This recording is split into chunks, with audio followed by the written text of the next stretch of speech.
दुमका के सहारा अस्पताल में बिजली न होने से मरीज त्रस्त। एक डॉक्टर और 2 एएनएम चला रहे अस्पताल। बदहाल स्थिति के चलते मरीजों का इलाज चुनौतीपूर्ण।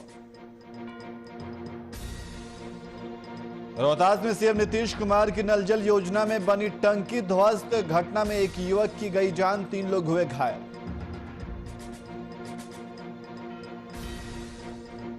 बेगूसराय में देखा पुलिस का क्रूर चेहरा। शराब के नाम पर युवक को लाठी डंडों से पीटा। पिटाई से युवक गंभीर रूप से घायल। वहीं पटना में 103 दिन बाद संक्रमण का ग्राफ पहुंचा 287। 48 घंटे में पाए गए कुल 1150 संक्रमित। बिहार में हुई 63,846 लोगों की जांच। नमस्कार, मैं नियाज खान और आप देख रहे हैं वीआईपी न्यूज। अब सीधे रुख करते हैं खबरों की ओर। भागलपुर के गोपालपुर से जेडीयू विधायक गोपाल मंडल ने सिंचाई कर्मी के पुलिस कस्टडी में हुई मौत को लेकर बड़ा बयान दिया है। उन्होंने कहा है कि पुलिस द्वारा दारू पीकर गले में गमछा डालकर घसीटे जाने और गलत जगह मारे जाने के कारण संजय यादव की मौत हुई है। गोपाल मंडल ने अपने ही सरकार के प्रशासनिक पदाधिकारियों पर डॉक्टर से मिलकर पोस्टमार्टम रिपोर्ट बदलवाने का भी आरोप लगाया है। गोपाल मंडल के इस बयान के बाद सरकार और जिला प्रशासन क्या कुछ कदम उठाती है, यह देखने वाली बात होगी। को क्लीन चिट दे दिया गया है, इस पे आप क्या कहेंगे? किस तरह से उस पर सब छोटके पर होता है। कोनो घटना घटता है बड़का पर देते चपरासी पर गिरा देता है, समझे ना। वो एसपी था कि सिटी एसपी था, नहीं कर सकता हूँ। उन्होंने आदेश दिया, बैठ के थाने में बुला के लाया। और आप ही लोग कहते हैं कि उसका सीसीए कैमरा का छत के तरफ नहीं था, सीलिंग को देख रहा था। तो क्या हो रहा था वहाँ पर? वो तो मर गया बेचारे, रास्ते में दम तोड़ दिया। मृतक के परिजनों को किस तरह न्याय दिलवाएंगे? अरे न्याय तो हम बोल रहे भाई, आदरणीय मुख्यमंत्री नीतीश कुमार से कहते हैं, प्रधानमंत्री से कहते हैं, क्योंकि ये भी वोटर आपके थे और इन वोटरों के द्वारा आप प्रधानमंत्री बने हैं। प्रधानमंत्री को ध्यान रखना चाहते हैं, मुख्यमंत्री को ध्यान रखे। इनको 20 लाख का मुआवजा दिया। आप एसपी से मिली थी अभी नहीं मिले, भोर पर तो पटना से भी किया। एसपी गुड़िया मैडम बहुत अच्छी है। मुआवजा की बात आप बार बार कह रहे हैं, लेकिन जिस पदाधिकारी को क्लीन चिट पुलिस दे रही है उसके बारे में क्या कहेंगे? उन पर कार्रवाई होना चाहिए। सुनिए तो फिर सवाल पूरा होने दीजिए विधायक जी, सवाल पूरा होने दीजिए। आखिर क्या वजह है?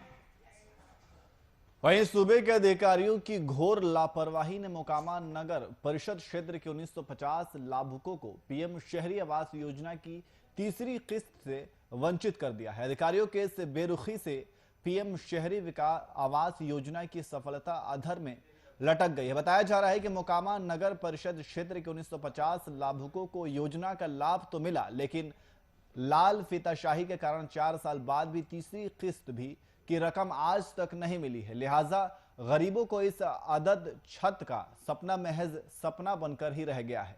इस बाबत वरीय अधिकारियों को आदेश भी रद्दी की टोकरी में डाल दिया गया है। बता दें कि पीएम शहरी आवास योजना में बड़े पैमाने पर हुई लूट की शिकायतों को भी अधिकारियों ने दरकिनार कर दिया है।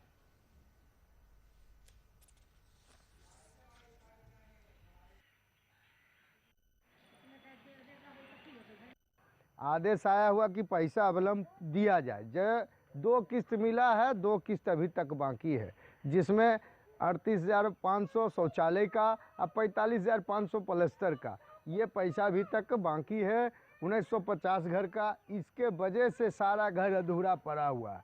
शौच के लिए लोग बाहर जा रहे हैं और ऊपर से हम लोग कई बार धरना प्रदर्शन किए हैं।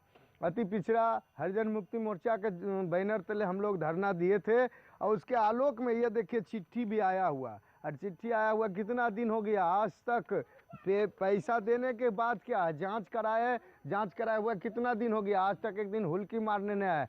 अभी जो वर्तमान वार्ड पार्षद हैं, विभागीय ठेका लेने के फेरा में दायां बायां करपालक के वीडियो के सीओ करते रहते हैं। इसके वजह से जनता तराईमाम है।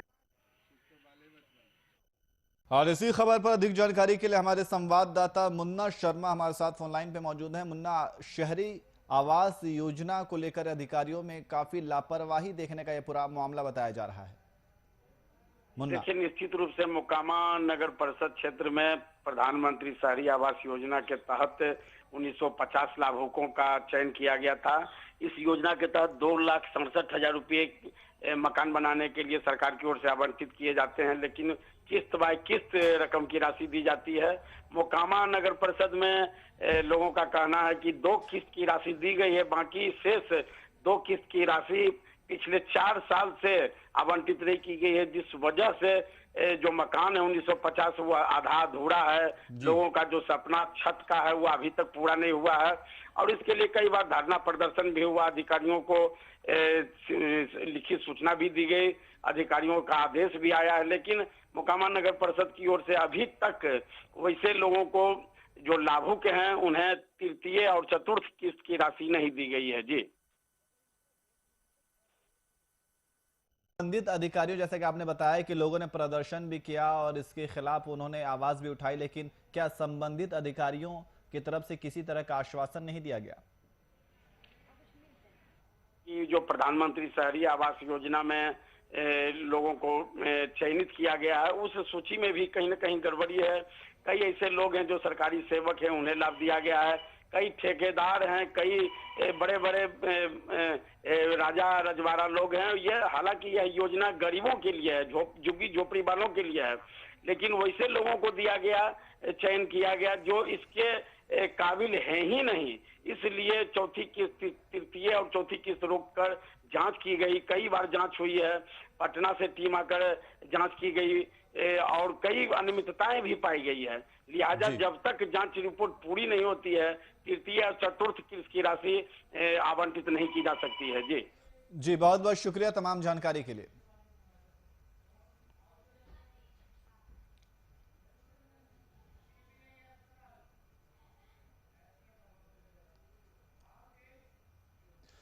वहीं दुमका जिला के जरमुंडी प्रखंड के सहारा अस्पताल में बिजली नहीं होने के कारण मरीजों को परेशानियों का सामना करना पड़ रहा है। वहीं सहारा अस्पताल में डॉक्टर के अलावा 2 एएनएम हैं, जिससे अस्पताल सुचारू रूप से चल रहा है। और साथ ही आपको बता दें कि दवाइयां भी पर्याप्त हैं, लेकिन बिजली नहीं होने के कारण रात में मरीजों का इलाज करना चुनौती भरा हो गया है। बिजली नहीं होने के कारण प्रसव की क्रिया में भी काफी कठिनाइयां आ रही हैं।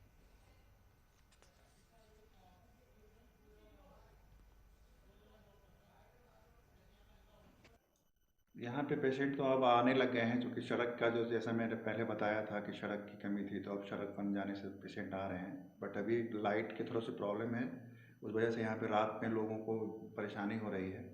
जैसे रात में डिलीवरी के लिए पेशेंट आते हैं तो वो नहीं हो पाता है। बस अभी तो पेशेंट को लगभग लाभ मिल ही रहा है यहाँ पे। तो यहाँ पे कितने डॉक्टर हैं? डॉक्टर में हम हो गए और एएनएम यहाँ पे 2 हैं और एक 4th ग्रेड स्टाफ है।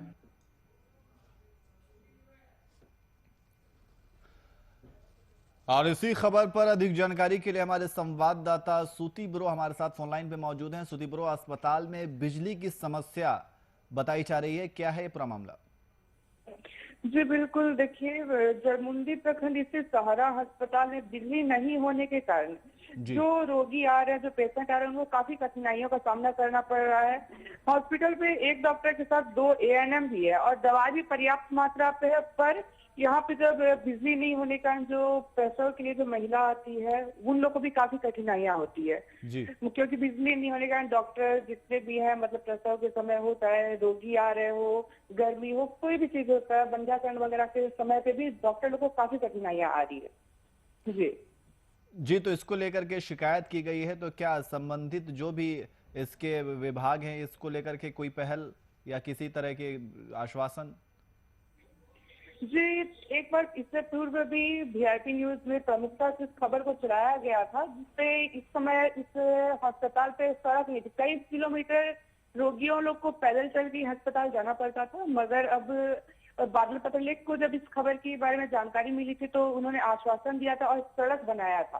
और अभी बादल पत्रलेख ने कहा कि जैसे होता है, जो जितना संभव होगा जल्द से जल्द यहाँ बिजली मुहैया कराया जाएगा। जी, बहुत बहुत शुक्रिया तमाम जानकारी के लिए।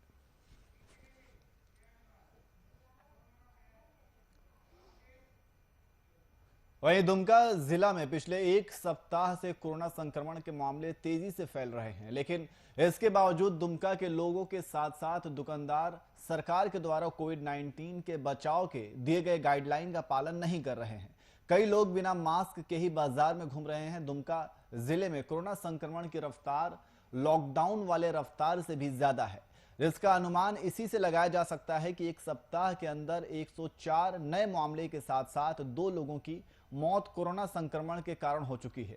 दुमका जिला प्रशासन के द्वारा लगातार अपील की जा रही है कि लोग सोशल डिस्टेंसिंग का पालन के साथ साथ मास्क का इस्तेमाल करें, लेकिन बाजार में आने वाले लोग बिना मास्क और गाइडलाइन का पालन न करते हुए आराम से बाजार में घूम रहे हैं।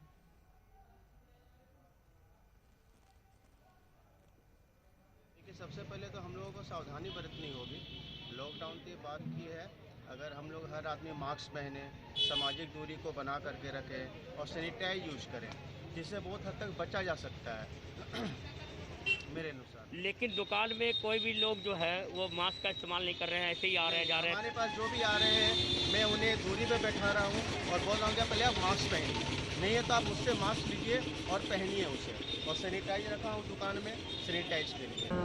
हम अपेक्षा करते हैं कि जो गाइडलाइंस दिए गए हैं और जिस तरीके से प्रशासन के जो वीडियोस, जो इंसिडेंट कमांडर्स है, जिस तरीके से वो तैनात है फील्ड में, मुझे लग रहा है कि ये सिचुएशन बहुत ही जल्द कंट्रोल में आ जाएगा। और सबसे बड़ी बात है कि जनता जो पूर्व में ऑलरेडी देख चुके हैं कि कोरोना को कंट्रोल करने के लिए उनका बहुत बड़ा भूमिका है, जहां वो सामाजिक दूरी का पालन करेंगे, मास्क पहनेंगे, अनावश्यक बाहर नहीं जाएं। सरकार के द्वारा जो गाइडलाइंस था जिसको कि हम हमेशा फॉलो करते रहना था, उसमें लोगों के द्वारा जो है सो कमी कर दी गई, और यही मुख्य वजह रही इस चीज़ को संक्रमण के बढ़ने की, क्योंकि लोगों का जो भी गतिविधि थी उनकी उन सबों में बढ़ोतरी हो गई। सरकार की ओर से जो भी रेस्ट्रिक्शंस था उसमें कमी, लेकिन उसमें कमी कर दी गई। लेकिन सरकार के लगातार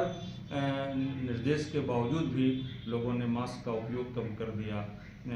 जो सामाजिक दूरी मेंटेन करने के लिए कहा गया था उसको मेंटेन नहीं किया जाने लगा। जो हैंड वॉशिंग का था, मतलब कि इसकी ओर से लोग उदासीन होते गए जो हमारे निर्देश थे उसके पालन के प्रति, और यही वजह रहा संक्रमण के बढ़ने का। और इसी खबर पर अधिक जानकारी के लिए हमारे संवाददाता राकेश कुमार हमारे साथ फोन लाइन पे मौजूद हैं। राकेश, जिस तरीके से दुमका जिले में लगातार कोरोना के संक्रमण में लगातार बढ़ोतरी देखी जा रही है, राकेश जो है लगातार जो है कोरोना का जो है रेशियो जो है बढ़ते जा रहा है, जबकि जो है जिस समय लॉकडाउन था उस समय भी ऐसी रेशियो जो है दुमका में नहीं था, लेकिन इस बार जो है लगातार जो है रेशियो बढ़ते जा रहा है। यहाँ जो है जनता जो है खुलेआम जो है बिना मास्क का जो है घूम रहे हैं, दुकानदारी कर रहे हैं, हटिया कर रहे हैं, लेकिन प्रशासन के समझाने के बाद भी जो है जनता जो है मानने को जो है तैयार नहीं है। जिसके चलते अब तक जो है 2 की मौत भी जो है हो चुकी है कोरोना से दुमका जिला में। जी, तो आखिर प्रशासन इसको लेकर के, क्या प्रशासन की तरफ से सख्ती नहीं बरती जा रही है या लोगों के अंदर जागरूकता की कमी है? जिस तरीके से संक्रमण के मामले लगातार बढ़ते जा रहे हैं, इसके बावजूद बाजारों में लोग इतना लापरवाह तरीके से घूम रहे हैं। जी, प्रशासन के तरफ से माइकिंग जो है करवा दिया गया है। प्रशासन जो है थोड़ा बहुत जो है समझाने का भी प्रयास किया गया, लेकिन जनता जो है इसके बावजूद भी जो है मानने को तैयार नहीं है। जो बुद्धिजीवी है वो ही सिर्फ जो है मास्क पहन के निकलते हैं। हालांकि प्रशासन जो है इसको लेके जो है सख्ती जो है करने की जो है बात कही है। जी, बहुत बहुत शुक्रिया तमाम जानकारी के लिए।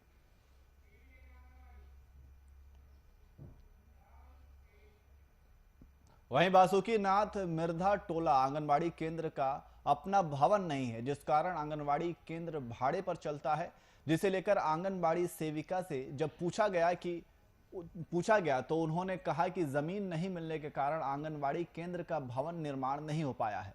और जमीन को लेकर काफी खोजबीन के बावजूद भी या फिर प्रधानी जमीन या गोचर जमीन मिल रहा है जिस पर भवन निर्माण नहीं हो सकता है। वहीं पोषण सखी ने बताया कि यहाँ टीकाकरण में परेशानी होती है और बच्चों को बैठाने में कोई कठिनाई हो रही है।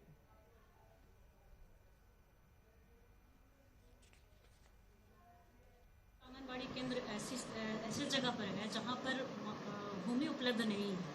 जैसा कि हमारा विभाग का ये प्रावधान है कि अगर सरकारी भवन है, सरकारी स्कूल जैसा है, उसके कैंपस में भी भूमि उपलब्ध है तो बनाया जा सकता है, लेकिन शहरी क्षेत्र में ऐसा देखा जाता है कि भूमि उपलब्ध नहीं है, जिस कारण वहाँ पर लोग चाहकर भी भवन नहीं बना सकते हैं। स्वीकृति के लिए हम लोग दिया गया है, परंतु उसके लिए सबसे पहले चाहिए होता है भूमि।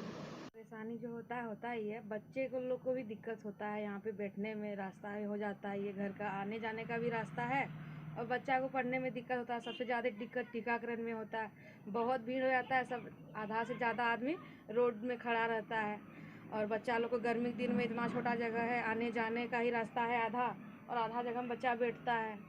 सेंटर न होने के कारण बहुत दिक्कत हो रहा है। कारण है कि जगह का बहुत हम खोजबीज किए, लेकिन जगह सरकारी अवेलेबल कहीं नहीं हो पाता। जहाँ भी अगर प्लॉटिंग करते हैं तो वो कहीं या तो गोचर मिल जाता है या फिर प्रधानी मिल जाता है। प्रधानी भी मिल जाता है तो प्रधान जी से भी जाके हम मिले कि हमको थोड़ा सा जगह दीजिए, हम बच्चे का स्कूल के लिए बनाई करेंगे, यूज करेंगे। तो बोला कि नहीं, हम इस जगह को नहीं दे सकते हैं, प्रधानी जगह हमको देने का अधिकार नहीं है। और गोचर में बोले कि गोचर में नहीं होगा, तो इसीलिए हम पूरा प्रयास कर रहे हैं, लेकिन अभी तक हमारा कहीं से नहीं हो पाया है। और अपने यहाँ जो भाड़े पर जो चलाते हैं यहाँ अपनी में, तो बहुत परेशानी होता है।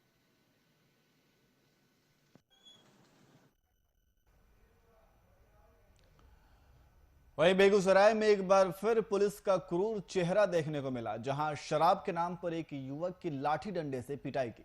इस पिटाई से युवक गंभीर रूप से घायल हो गया, जिसका इलाज बेगूसराय के सदर अस्पताल में चल रहा है, जहां उसकी स्थिति काफी नाजुक बनी हुई है। बताया जा रहा है कि युवक अपने 4 दोस्तों के साथ घर के पास बैठा हुआ था।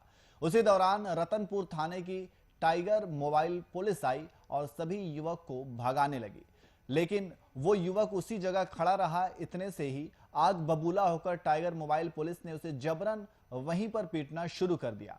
फिर वहां से उठाकर दूसरी जगह ले गए। शराब के नाम पर उस युवक की लाठी डंडे से बेरहमी से पिटाई कर दी। युवक रहम की भीख मांगते रहा, लेकिन पुलिस ने एक नहीं सुनी। वहीं परिजनों ने घायल को अस्पताल में भर्ती कराया है।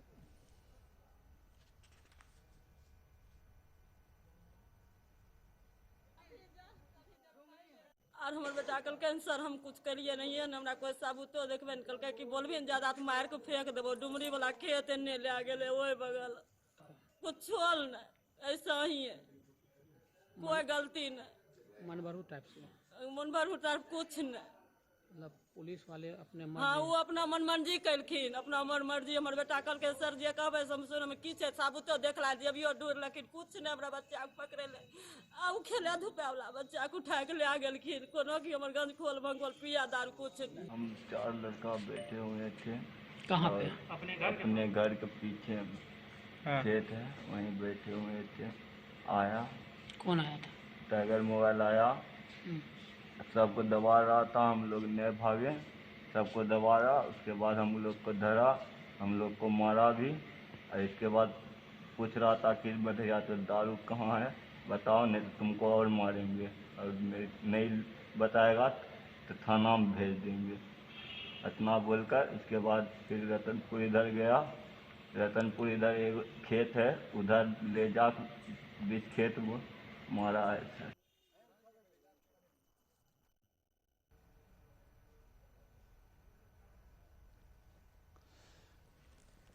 और इसी खबर पर अधिक जानकारी के लिए हमारे संवाददाता जितेंद्र कुमार हमारे साथ फोन लाइन पे मौजूद हैं। जितेंद्र, पुलिस का क्रूर चेहरा देखने को मिला है, क्या है ये पूरा मामला? जी बिल्कुल, मैं आपको बताना चाहूंगा कि ये मामला बड़ी संगीन है, जहां पुलिस जो एक तरफ कहा जा सकता है कि रक्षक ये अगर भक्षक बन जाए तो क्या कह सकता है। इसी का उदाहरण देखने को मिला जहां पुलिस का अमानवीय चेहरा कहे या क्रूर चेहरा कहे, शराब के आरोप में युवक को पकड़ लिया, पकड़ के इतना पिटाई कर दिया कि युवक गंभीर रूप से घायल हो गया। फिलहाल युवक का इलाज सदर अस्पताल बेगूसराय में चल रहा है। ये पूरा मामला रतनपुर थाना क्षेत्र के पटेल चौक की है, जहां बीती रात 4 युवक के साथ वो जो पीड़ित युवक था वो बैठा हुआ था, पबजी गेम खेल रहा था। उसी दरमियान जो है टाइगर मोबाइल वहां पहुंचता है तो कई युवक उसके जो साथी थे वो भाग जाते हैं। ये क्योंकि उस युवक का उसी जगह घर था, घर के सामने ही बैठा हुआ था, वो लड़का नहीं भागा और जबरन उस युवक को पकड़ लिया पुलिस। और उन्होंने कहने लगा कि तुम शराब पी रखा है, तो साफ तौर से कहा कि मैं शराब पी नहीं रखा, अगर शराब पी रखे हैं तो मेरे मेडिकल चेक कराया जाए। और इसी आरोप में उसकी बेरहमी से पिटाई की गई है। सबसे बड़ी बात मैं आपको बता दूं कि युवक रहम की भीख मांगते रहा, पुलिस एक नहीं सुनी और खास कर उसको बेरहमी से पिटाई करता रहा। जब तक वो अधमरा नहीं हो गया तब तक पुलिस के द्वारा उसकी पिटाई करती रही और फिर उसी जगह पर वो पुलिस ने छोड़ दिया। आनंद फानंद में परिजनों ने उठाकर सदर अस्पताल में इलाज के लिए भर्ती कराया गया, जहां स्थिति नाजुक बनी हुई है। और जो मैं आपको बता दूं, जब मीडिया में ये खबर आई तो वो जब मीडिया के द्वारा थाना प्रभारी से पूछा गया तो उन्होंने साफ तौर से कहा कि ये मामला संज्ञान में आया है, जो पुलिसकर्मी दोषी है उस पुलिसकर्मी के खिलाफ कार्रवाई की जाएगी। फिलहाल अभी तक कोई कार्रवाई नहीं की गई है पुलिस के द्वारा उस आरोपी मोबाइल टाइगर के ऊपर। जी बहुत बहुत शुक्रिया तमाम जानकारी के लिए।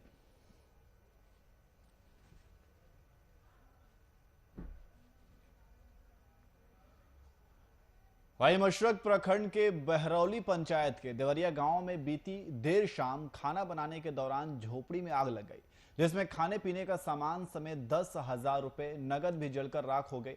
वहीं पीड़िता ने बताया कि वो शाम में खाना बनाने की तैयारी में लगी थी, चूल्हे में आग जलाकर पानी लाने गई थी, तब तक झोपड़ी में आग लग गई। जब तक आग बुझाने की कोशिश की गई तब तक आग ने विकराल रूप धारण कर लिया। मौके पर घटना की सूचना पर पंचायत के मुखिया पहुंचे और पीड़ित परिवार को नगद देकर तत्काल सहायता दी और सरकार द्वारा उपलब्ध सहायता दिलवाने की बात भी कही।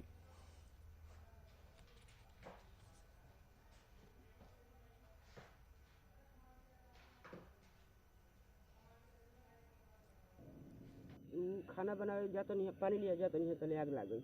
हमें 10,000 रुपया कर्जा करके हम धैले रहनी सुरेंद्र सिंह से। काहेला रखले रहनी? डिलीवरी खातिर।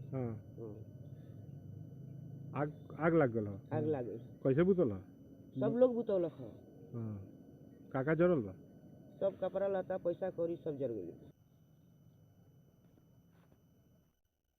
तो आपको बता दें कि झोपड़ी में आग लग गई, जिससे 10,000 रुपए जलकर भी राख हो गए। घटना की सूचना पर पहुंचे पंचायत के मुखिया और उन्होंने परिवार को आश्वासन दिया और सहायता दिलवाने की भी बात कही है।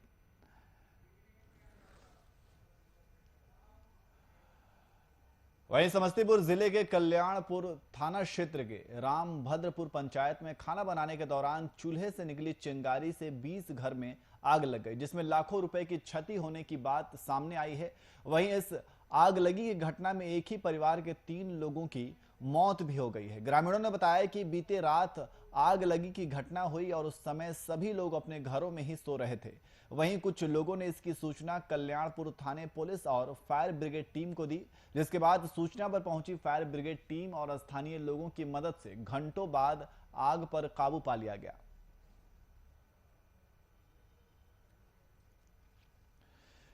तो चूल्हे की चिंगारी से आग लग गई और आग की चपेट में 20 घर आ गए और एक ही परिवार के 3 लोगों की मौत भी हो गई है। आप तस्वीरों में देख सकते हैं कि किस तरीके से भयंकर आग लगी है, जिसकी चपेट में 20 घर आए और इस आग जनी में आपको बता दें कि 3 लोगों की मौत भी हो गई। वहीं मुजफ्फरपुर के सकरा थाना क्षेत्र के मुरौल प्रखंड में एक गांव में अचानक भीषण आग लग गई। वहीं आग से कई घर जलकर खाक हो गए। जानकारी के अनुसार थाना क्षेत्र के महमदनपुर गोकुल नया टोला के पास तकरीबन दर्जनों घर में अचानक आग लग गई है। आग की लपटें इतनी तेज थी कि इलाके में अफरा तफरी का माहौल उत्पन्न हो गया। बताया जा रहा है कि घर में रखा सारा सामान और अनाज जलकर राख हो गया है, जिसकी सूचना पर पहुंची दमकल की टीम ने काफी मशक्कत के बाद आग पर काबू पाया। अब तक आग लगने के कारणों का खुलासा नहीं हो पा रहा है।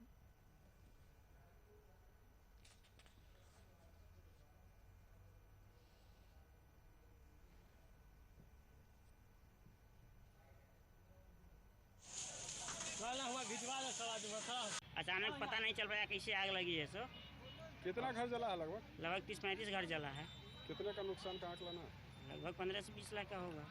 कोई जान माल की भी क्षति है क्या? जान माल की भी क्षति है। क्या क्या? इसमें भैंसी से झड़क गया है और बकरी वगैरह के बच्चा उसा भी जल गई उसमें।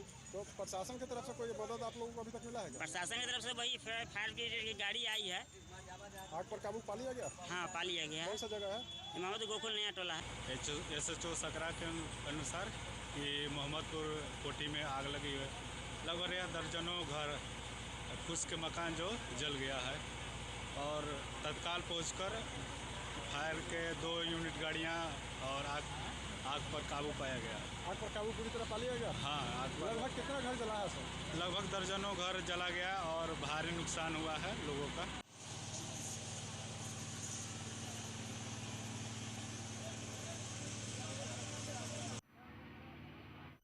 बता दें कि मुजफ्फर तो आग से कई जलकर घर राख हो गए। आप तस्वीरों में देख सकते हैं कि किस तरीके से आग की लपटों में कई घर आ गए हैं। उसके आग के जद में कई घर आने की वजह से जलकर खाक हो गए हैं। हालांकि दमकल केंद्र मौके पर पहुंचे और आग के ऊपर काबू पा लिया। आप तस्वीरों में देख सकते हैं कि किस तरीके से प्रशासन भी वहां पे मौजूद है और लगातार आग पे काबू पाने की कोशिश की गई। तो किस तरीके से सारे सामान जलकर राख हो गए और अनाज भी जलकर राख हो गया।